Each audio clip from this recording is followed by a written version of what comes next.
for stopping by and wanting to do this interview with us. You already know, bro. I've been wanting to do this shit for a minute. Appreciate you. So tell me, bro, how's your life growing up? I was born and raised in Las Vegas.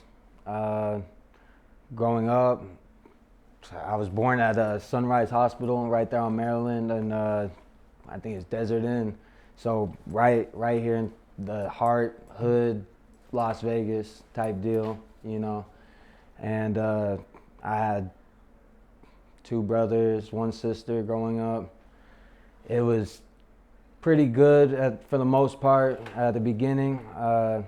My mom worked 3 jobs, so I always looked up to like that strong woman in the house, 3 jobs. You know, my dad wasn't in my life, so she, you know, picked up the pace and, you know, took care of me and my brothers and sisters for a while, I would say. And then it started to get bad towards like age 10, 11. That's when my mom started to like get on drugs and stuff, and started losing houses and moving all around the city and stuff like that. So like went from having everything type deal to having nothing. So like had to learn and like strategize and, you know, mentally be ready for like get right at a young age type deal. So and being raised in Las Vegas, if you live out here and know how it is, it's rough, especially if you're already doing rough here in the city. It's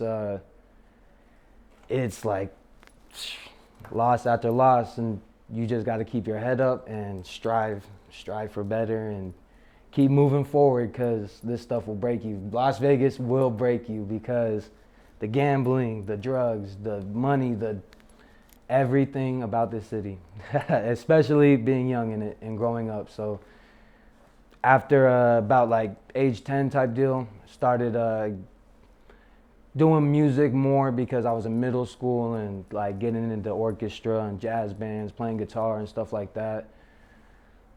I grew up with Tupac on the walls and stuff, and Eminem, and like just like big like figures in my mind that like built me as a rapper. And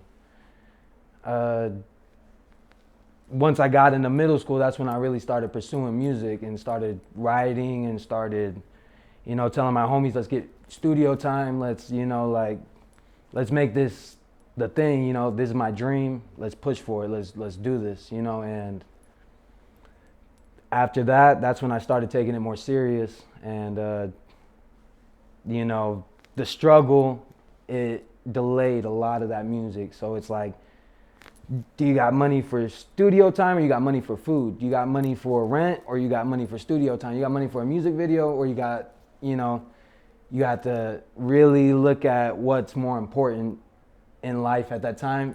Music is still right there, but your life, your family, and, you know, everything in between right there, you know, your people, that's what matters at the end of the day. And music will come, and it'll always be there, and it'll live through you. But take care of your people at the end of the day. Take care of your family. Take care of your mom. Even when you're struggling, you'll make it. It'll come in time. Take your time. Be patient. That's the best thing I could say about, you know, having a dream and a passion, and just being passionate about something like music, fashion, art, anything really. Like, if you're passionate about it and you're going through something at the time, it's gonna, no matter what, as long as you work for it and strive for it, you're gonna get there, and you're gonna get what you want at the end of the day if you work for it. And by my teenage years, once I started to work 2 jobs and stuff, I started getting more studio time and more opportunities and more homies, and started networking and going around the city from, you know, north side to south side to east side to west side, because I've lived on every side of the city. So I don't try to claim any part of the city of Las Vegas. I try to claim Las Vegas because I've lived in every part of it. I've lived in, you know, Twain and Swenson area. I've lived when it was Twain and Swenson. You know, it's University Center now. For those who know, you know, if you know, you know. To Rainbow, Russell, you know, Orleans area and Henderson, Deep Henderson. I've lived in Boulder City, you know, so I claim Las Vegas as a whole, and I believe you can make it out of any part of the city. And if you network the right way and, you know, stay humble and push for what you want, here in Las Vegas, it could be the place that pushes you to bigger and better things, you know. And that's how I see Las Vegas. I've left once or twice to like Washington, left to like Northern Nevada, Reno area. So for a little bit, and I didn't like it. It's not the same. It's not the 24-hour lifestyle. It's nothing like, they don't have that same platform, I feel like, you know, that we have out here that we should be really like utilizing and platforming off of, you know. And we got lights 24/7. We're bright out here. We should be shining. We should be, you know, and even in the struggle, you could shine, you know. Struggle is strength. I have an album coming out called that too. Struggle is Strength, the album. You could use it to your benefit, to your power. It could be your superpower. You know, you learn from your struggles and your past, and everyone has a past. Everyone has been through some stuff, been through some hard, but you can use that and go far with it, you know, and not use it as something that's a bad thing. Because a lot of people will look at ghetto and struggle and all this as a bad thing, but it's really not. As long as you have your family, you're together with your people, your friends, you're happy doing what you're doing, like it doesn't matter, you know, at the end of the day. So after about 17, 18, it was still, you know, bad. My mom was on drugs, doing whatever she was doing, running around the streets. Like, I was right there trying to live because, you know, I'm just a kid trying to survive. So, like, you had no place to go. You live with your mom. So we lived in, like, a motel at this time. It was, like, 5 of us in a motel. You know, I'm still trying to make music. I'm sleeping on the floor in a motel trying to figure out stuff. But I kept writing music every day, kept, you know, telling my brothers and sisters, yo, just keep doing what you're doing. This isn't forever. You know, you grow, we're going to grow from this type deal. After like the motels and stuff like that and living place to place to place, I started to realize I needed to build like my own. Like, it doesn't matter what my mom's doing, what my brothers and sisters and, you know, whoever's doing what, I need to do what I need to do to get myself and if I want everyone out of this thing, I need to do that to get us out of there. So I started working hard, got my own place, you know, and stayed out the way for a long time and just started building myself, my brand, my everything type deal. Once I turned like 18, 19, that's when I really would say I took this to the next level and took it serious and started. It was music or nothing. I got it tatted, you know, stuff tatted on me because of it. You know, it was like, I'm gonna do this. Nobody can tell me otherwise. I don't care if I got to struggle. I don't care if I'm outside for the next week because I bought a day's worth of studio time. I'm gonna do it because this is who I am, and I need to show my story to the world. I need to show everyone, you know, what I've been working on, what I've been doing, you know, and like that's the best part of it at the end of the day is when you've written something or you know, drew something up or took a picture or something and you can show people and people fuck with it and they like it and they like, it makes you feel better, it makes them feel better, and it just like, it influences, you know, everyone, and it's like a different type of feeling. I turned like, I think it was like 20 when I first, you know, got my like first shows and stuff. And that's when I like was like performing out here, doing little shows like outside, doing shows like, I was traveling to like California and doing like lowrider shows with my cousin, Joe MC, if anyone knows, Alejandro. That's my man, that's my cousin, my primo.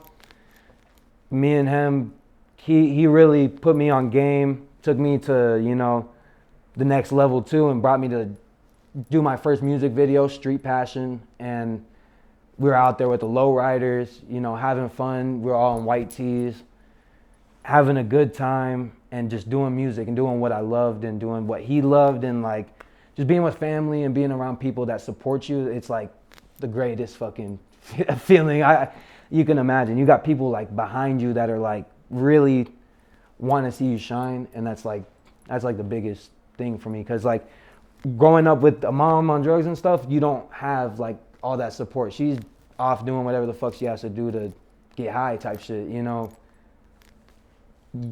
You're in a whole different type of support. You got to support yourself at that point, you know. So like it was big for me when Dro brought me around and brought me onto the music video for the first time. And then we started doing shows and stuff together, and we started going out to these lowrider events, Cali and out here, and linking up with OG Stilo, and, you know, like really putting that dream into reality. That was like huge type deal. And I'm grateful to everyone, not just Dro, everyone who was like a part of that. And the beginning is like what means the most to like everything. It's like your basis of everything. So like I feel like I had a really good beginning, even if it was like it was, you know, small shows and rough shows at first and rough mixes, and my songs weren't fully done yet, and I was coming out there, you know, still happy to perform them. It was still a good time, and at the end of the day, I needed that to platform me as an artist, and platform me like, so prepare me for these like bigger shows, for when I am opening up for big artists, or I am that big artist selling out a crowd, you know. Those shows is what really showed me, you know, walking around and everyone crowding around you at like a lowrider show. It's crazy. That in California, that shit was insane. In Tulare, that was like I feel like my biggest show yet.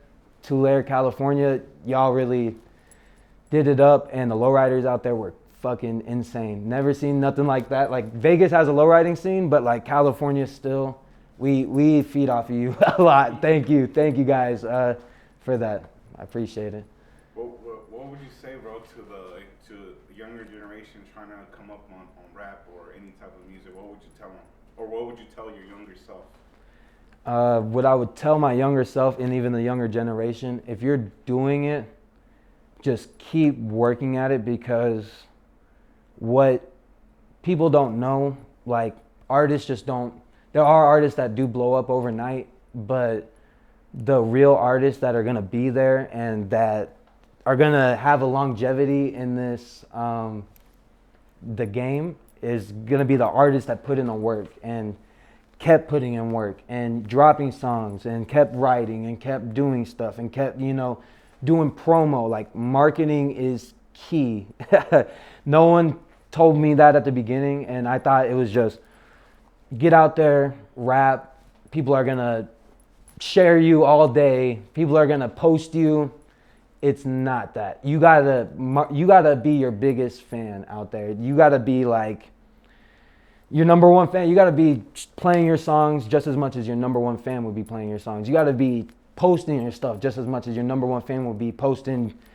And I know people see it, you know, ASAP Rockies and all these other people that are, you know, huge names in the business, and you see just random pages just posting them. Like, you could be doing this stuff to yourself. You have all the tools, like Instagram, all that stuff. You have all these tools in your pocket, literally 24/7. All you have to do is put yourself to it, you know, post your music, post everything, because at the end of the day, those are the artists that are going to be seen and that are going to be talked about, and your name's going to pop up in the people's feeds. Your name's going to pop up on YouTube more. Your name's going to pop up on Spotify more, because you're doing all these features and doing all these, you know, just dropping, you know, like people won't forget your name. Promise you. If you're putting it down their throat 24/7, they won't forget you.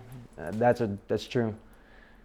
But besides that, marketing and pushing yourself like as hard as you can go. Just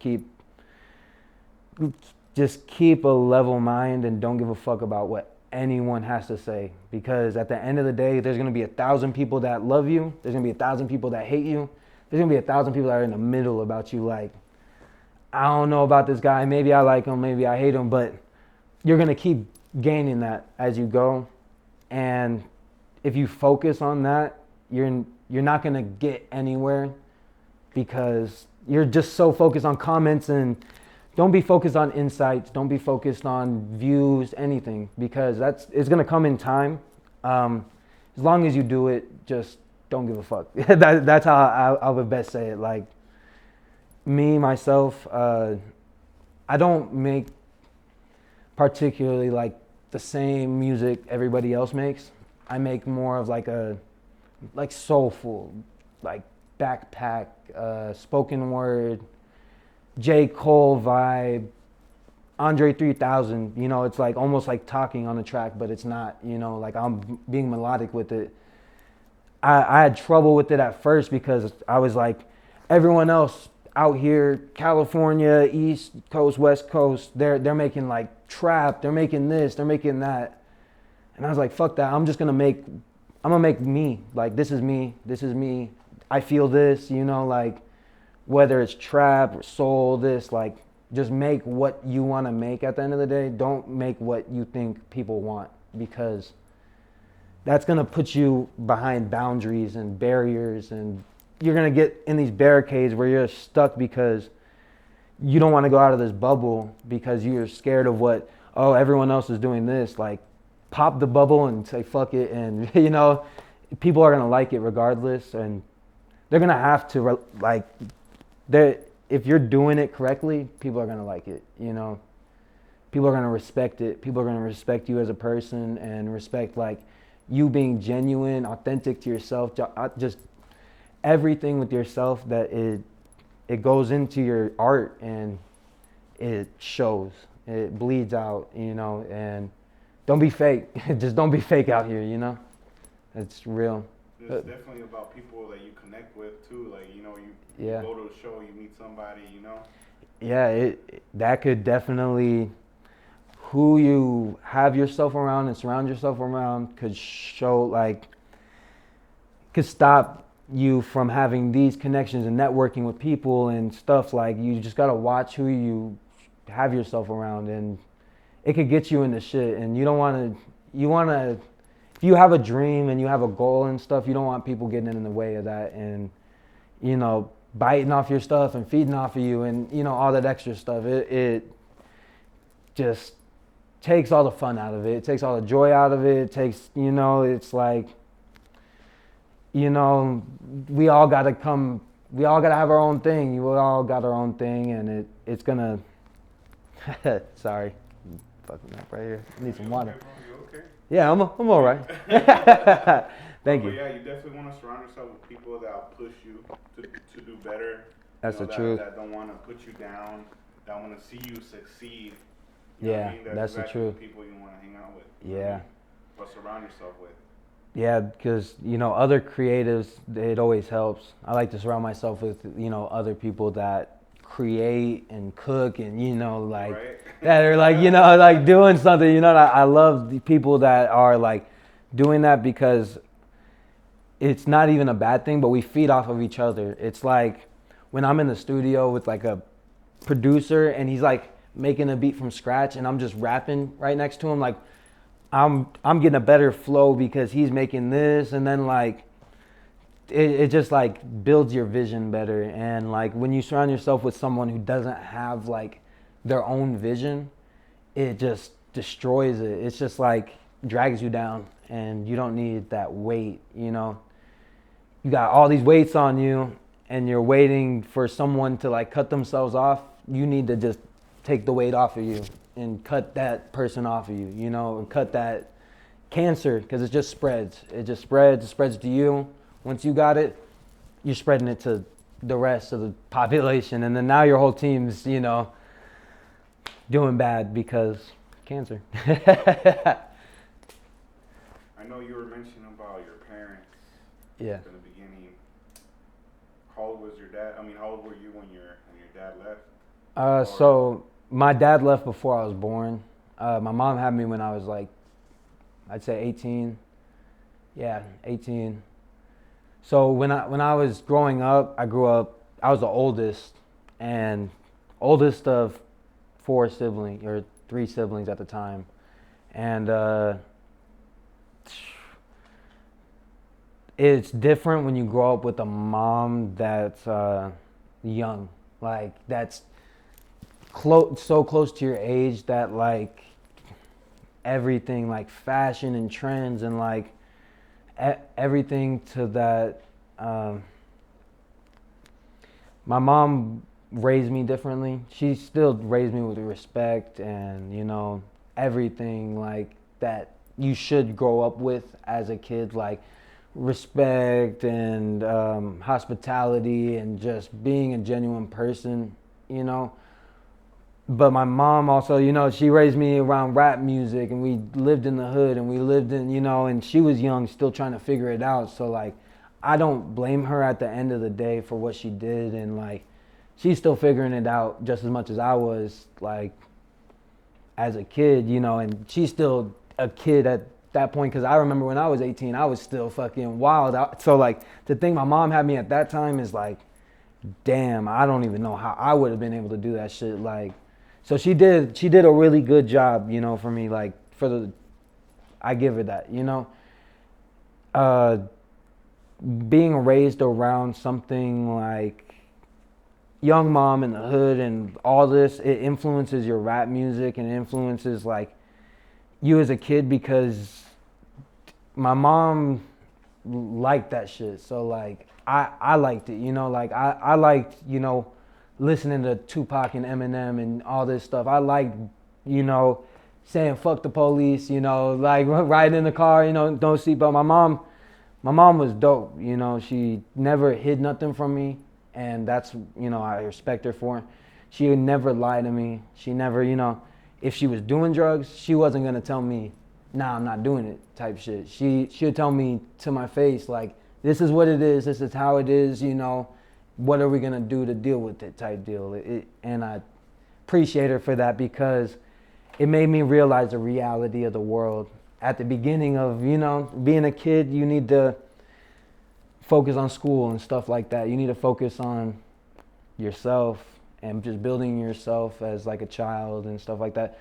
I was more focused on us surviving, and that built me different, you know. I wasn't focused more on school, because how could you, you know, you're focused on food. And my mom had me going everywhere, and I wanted to protect her, because I being the oldest son, you feel like the protector and the passenger. You're like, nah, I'm not finna have nah, you don't want your mom around guys. You don't want your mom around, you know, it didn't matter if they were fucking with her or not, you know.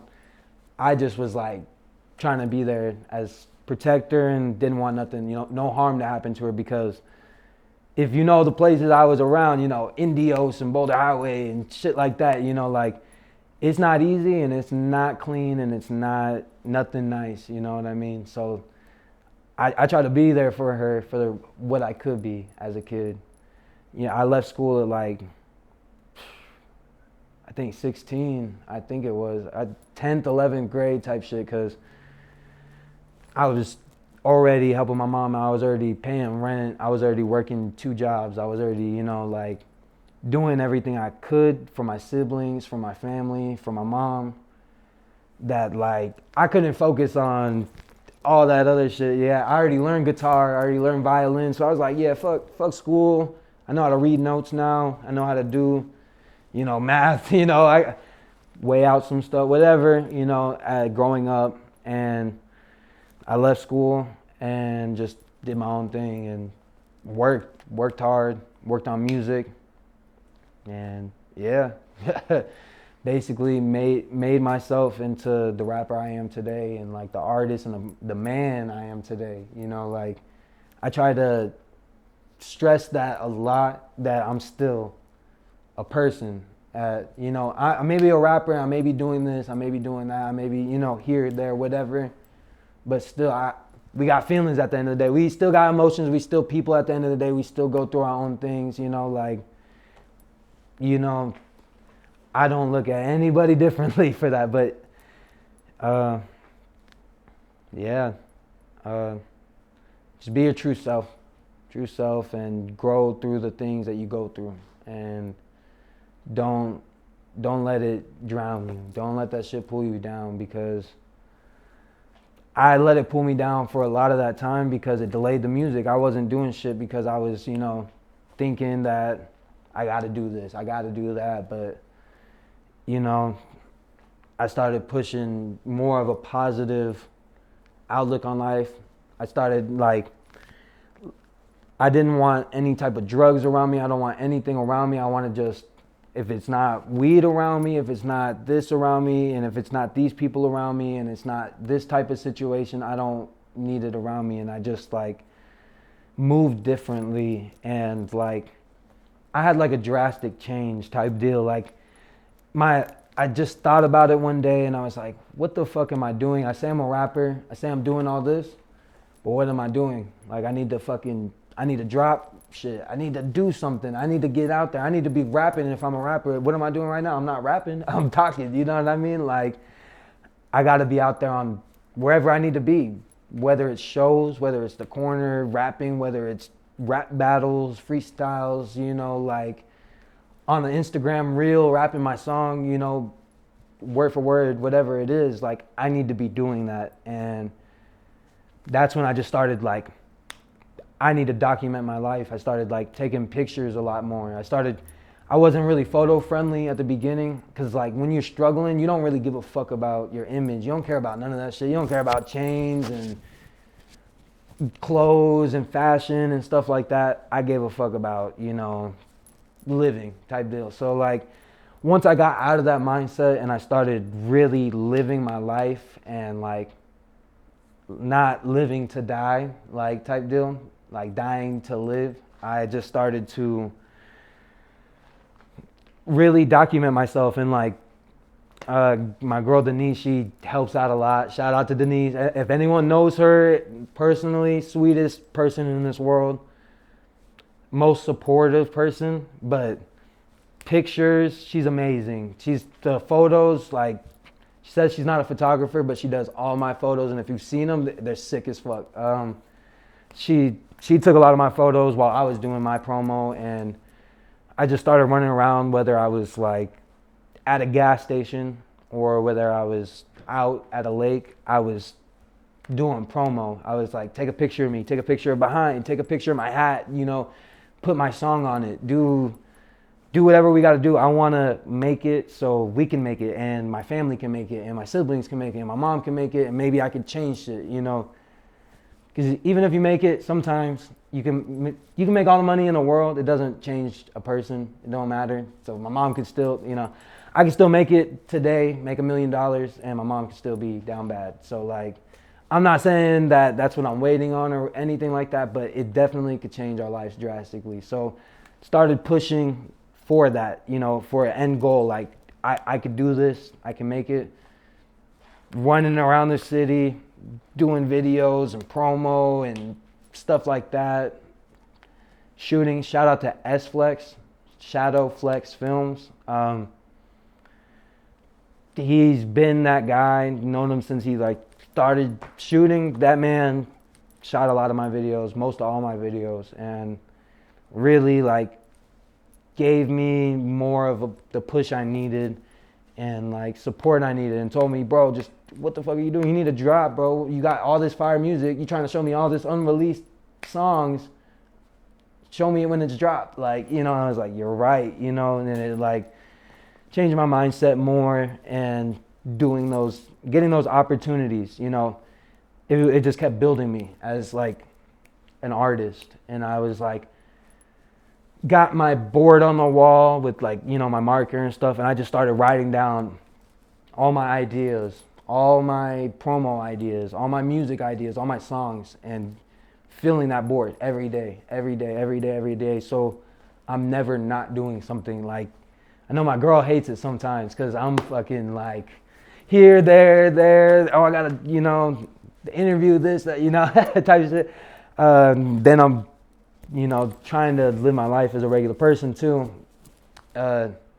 gets to be a lot. It gets to be a lot of stuff, but you just got to keep a level head and remember there's never going to be enough time in the world ever. Like, that's why I push the timeless and like the hourglasses and my logos, and you know, time is valuable, time is everything, and try to use it to your best advantage, because it gets to be a lot, but it's worth it at the end of the day. And I don't mind cramming in this to my hour and eating for 10 minutes, and then, you know, like having a I like having a schedule and being crammed, because I know I'm doing something. I know I'm constantly pushing for that, you know, end goal. So I'm like, yeah, I'm doing this, I'm doing that, I'm doing this, you know. Back to Instagram, back to the reels. Oh, now I already got 4 reels stacked up and 3 music videos. Now I just gotta keep writing, you know. And shout out to AMG too. AMG in Portland, Oregon. When I turned about, I think it was 20, they invited me out there. They wanted me to open up for a show. It was Lil Maru, someone else, big names for the most part.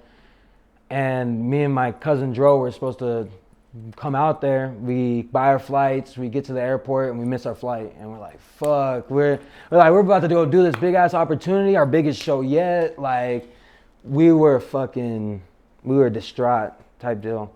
And shout out to AMG, the homies, like brothers type shit.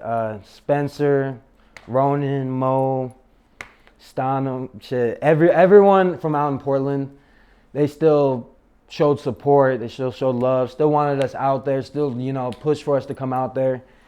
We ended up coming out there, and they showed us like nice studios, and like we worked in these nice studios and like shot videos out there in Portland. Like, that was like a whole different world for me, and that, you know, it extended me even more into being an artist, because I was like, blew my mind, because yeah, I went to Cali and performed, but I didn't go for business. And being out in a different state, and then like working in a studio and like writing and doing stuff like that shit is like inspiring as fuck. And it's super like, it's crazy when you see a whole different city working on this, and you're like, damn, Vegas is doing all this too. Like, they're really doing this everywhere. Utah, fucking New York, everywhere. I was like, damn, it opened my brain even more. I was like, fuck, I need to like really start networking and build myself and my brand and start traveling and meeting people and doing this. And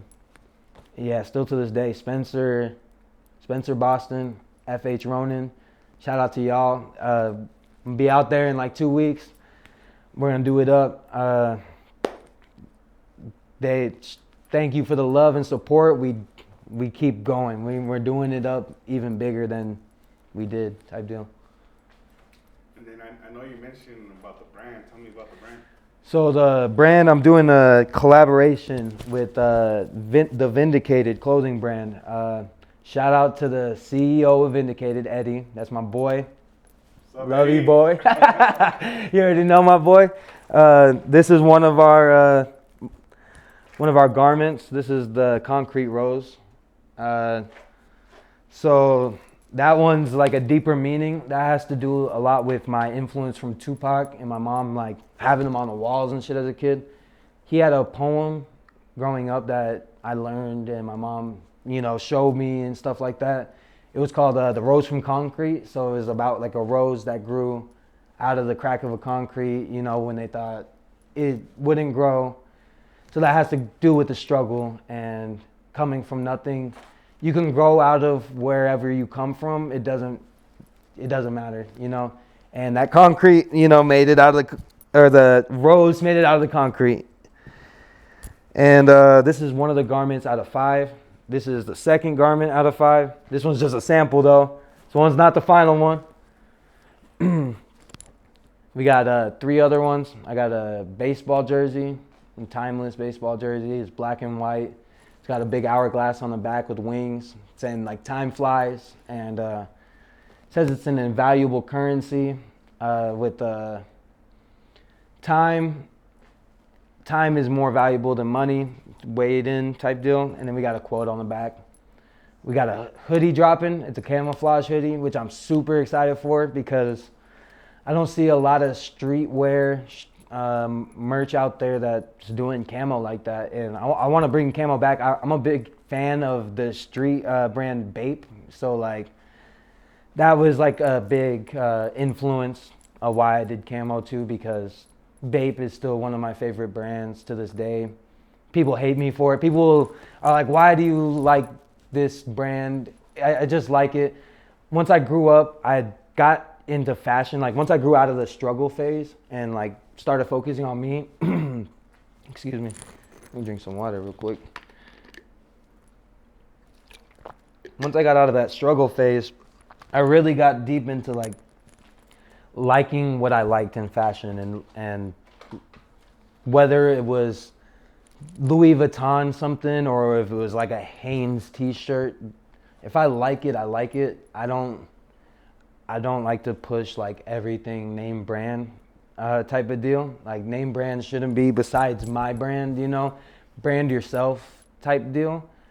Like what you like. Don't see like what's trending right now and see some sneakers and everyone's buying the new Jordan 1s. Maybe if I like them, I'll buy them type deal. But like what you like and buy it because you like it, and wear it because you like it. Like whether someone's gonna judge you for it or whatever it is, you should still flex it. You should still be like, fuck that. I'm wearing this crazy ass bucket hat today. You know what I mean? I don't care. Like I'm wearing a straw hat today. Like fashion is fashion, and like it shows who you are, you know, at the end of the day. And that's why I made like a lot of the garments based off who I am, and then like I tried to build it in with Eddie and the Vindicated, you know, and like build with them and what they are, you know, and what they stand for, and like their brand really stands for what I really stand behind their brand because of, you know, what they say, how they are, and the quality and everything about their clothes and everything about their brand I love, and I've supported it from the beginning. Before I even collab with them, I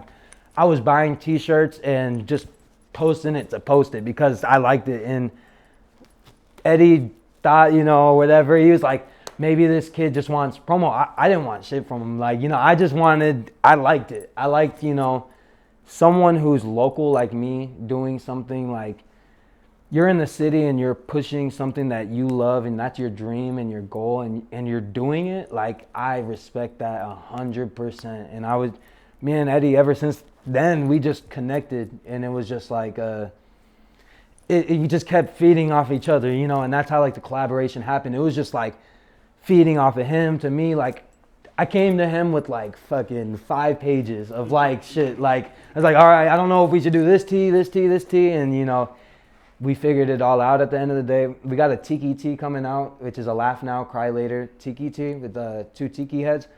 I wanted to implement, you know, me being Hispanic, and I'm Italian, Hispanic, Chinese, and white. So I'm a mutt all the way around. But I wanted to show that, you know, Hispanic side of me because it is a big side of me.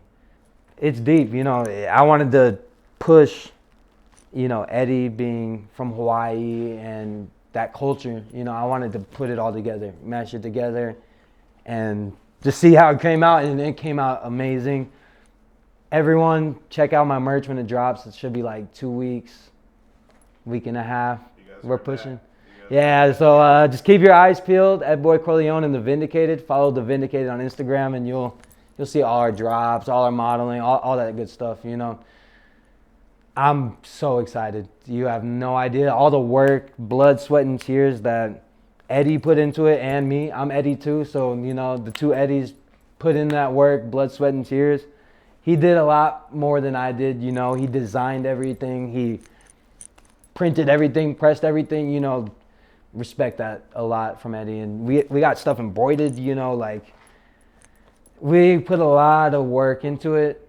And if you don't know about like building a clothing brand and like the work that they put into it, it's insane. I haven't seen it firsthand until I seen him do it, and I was like mind blown. I was like, bro, I don't even know how the fuck, like half of this shit is like, even the designing side, he's cutting little things out. Like, bro is a G. That is the man. Shout out to Eddie, the CEO of Vindicated. You heard that, Eddie? You're the man, bro. Yeah, you the man, G. Actually, thank you, my boy. I went to go check him out the other day, and then I actually got a little sneak peek of your jersey. And Oh, it's sweater, fire, bro. huh?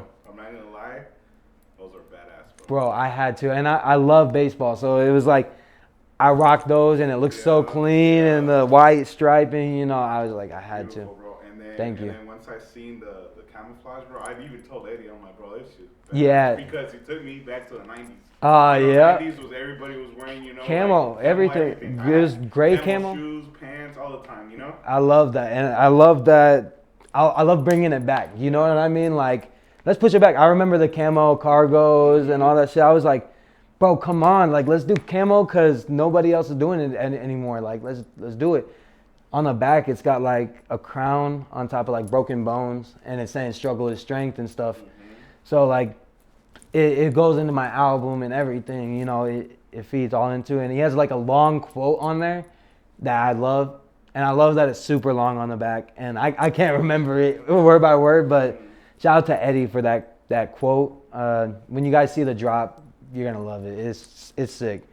This is going to go with the camouflage hoodie amazingly. You can even wear it with the Concrete Roses shirt. I'm rocking it like that. But yeah, it's coming soon. Make sure you keep your eyes peeled for it because it's going to go quick. So many people are already... We've done like random like stuff on the story, like just like a sneak peek, and people are like blowing me up like, it already dropped, bro? How did it already drop? Hey, is it already sold out? Can you can I pre-order it? I'm like, nah, it's not out, man. Like, yeah, so definitely keep your eyes peeled. So you say like around maybe 2 weeks and a half, maybe? Yeah, we're trying to do it. We have a show at Edboi on Fremont Street, and when is that? October 17th. October 17th, Edboi, Fremont Street. I'm going to be performing. Carrot's going to be performing. We got A Young Rebel performing, and L13. We got merch booth by Vindicated. We got a Black Lagoon pop-up bar there. That's, you know, it's pretty sick show. We're trying to have everything done by then, so it's like drop it at the show, maybe even drop date of the show. I don't know. that would be pretty sick. So keep your eyes peeled. And October 17th, Edboi, pull up, back patio. I'm going to be performing. Check me out. Check all the other artists out and the merch booth. Yeah, you guys don't want to miss out. You want to give them your YouTube or your IG? Yeah, my IG is Edboii Corleone, just how it sounds, but Edboi. Everyone always spells it with a Y. It's 2 I's. And then Corleone, like Italian mobster Corleone. Search up Corleone. It'll tell you everything about it. It's a city in Italy too. That's where my grandma's from, Versailles, Italy, Sicily, Corleone area. But Edboi Corleone on Instagram, Edboi Corleone on YouTube, Spotify, Amazon Music, wherever you can listen to my music, wherever you can listen to music in general, you'll find my music, basically. Find me everywhere. I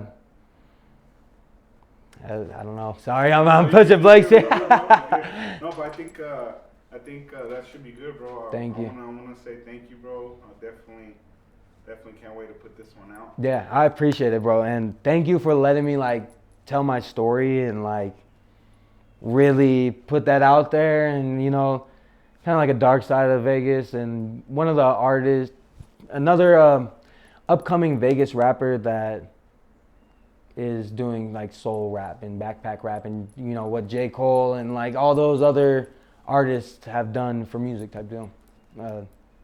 Trying to let people live their experiences through my music or whatever and relate. And yeah, thank you for letting me put that out there and put it into a video, you know. Appreciate you. You guys stay tuned. Yeah, stay tuned. Edboi Corleone. Thank you.